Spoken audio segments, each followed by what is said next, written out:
বসাইয়া আমায় বেবি ওয়ালাই খাইছে রে সামনে বসাইয়া।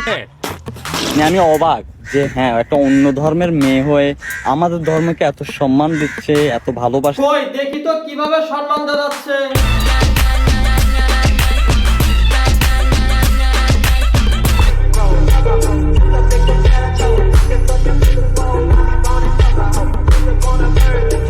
একটা অন্য ধর্মের মেয়ে হয়ে আমাদের ধর্মকে এত সম্মান দিচ্ছে, এত ভালোবাসতেছে, প্লাস আমাদের সবকিছু ফলো করতেছে, তারপরে ও আবায়াও কিনতেছে। এটা কিন্তু আমাদের জন্য অনেক ভালো। আমাদের ভালো আর বন্ধু যদি এতই বোঝো নাবি তুমি কাকা, তাহলে দৌলতিয়ার মাগে গনিয়ে লাফাও কেন কাকা। ফ্যাক্টরি তো ফ্যাক্টরি হয়, পড়নে অনেক মজা, হালকা করে লাড়া দিব সারা জীবন মজা পাইবা।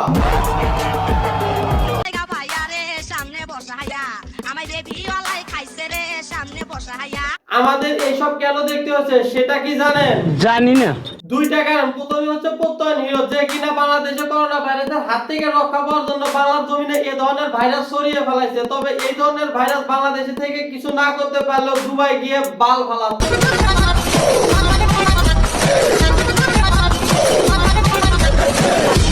অন্যদিকে আছে ওমরান ফায়াজ, যার খায় দেয় কোনো কাজ দেয়, শুধু এ ধরনের প্রতিবন্ধীদেরকে মেন করে নিয়ে ভিডিও বানায়। তবে হ্যাঁ, লাস্ট কয়েকটা ভিডিও টপিক ছিল ভিন্ন, তবুও সহ্য করতে পারে না দুবাই প্রবাসী অপু, কারণ তার লাগবে ভিউ। This is business.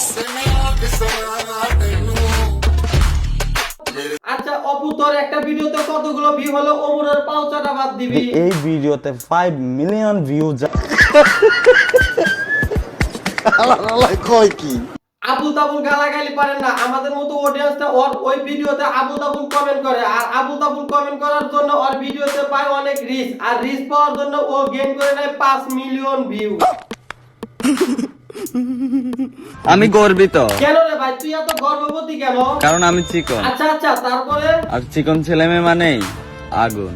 আর মোটাগুলোর কথা তো বললেন না, এই ধরনের মোটাগুলোকে কিসের সাথে তুলনা করা যায়?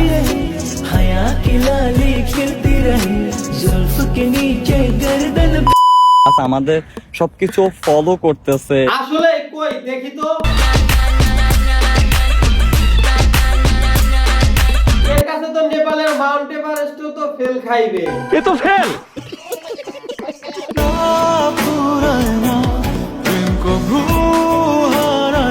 মাথার চুল ঢেকে রেখে নিচের সমস্ত ফার্নিচার দেখিয়ে ইসলাম ধর্মকে সম্মান করতেছে, আর সেইটাকে প্রমোট করতেছে দুবাই প্রবাসী অপু। সামনে বসাইয়া আমায় বেবি ওয়ালাই খাইছে রে সামনে বসাইয়া। ये सब क्या देखना पड़ रहा है?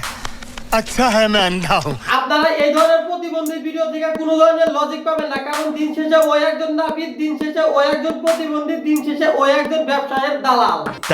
তাই বলছি আপনারা অন্তত আমার এই চ্যানেলটি সাবস্ক্রাইব করে রাখেন। আপনারা যদি ভিডিওতে লজিক না পান, অন্তত ভরপুর বিনোদন পাবেন, আর বিনোদনের জন্য হলেও একটু আমার চ্যানেলটা সাবস্ক্রাইব করে রাখেন। তাহলে তো অনেক ভালো। দেখা হবে পরের কোনো ভিডিও দিতে। ততক্ষণ ভালো থাকবে, সুস্থ থাকবে। আল্লাহ হাফেজ।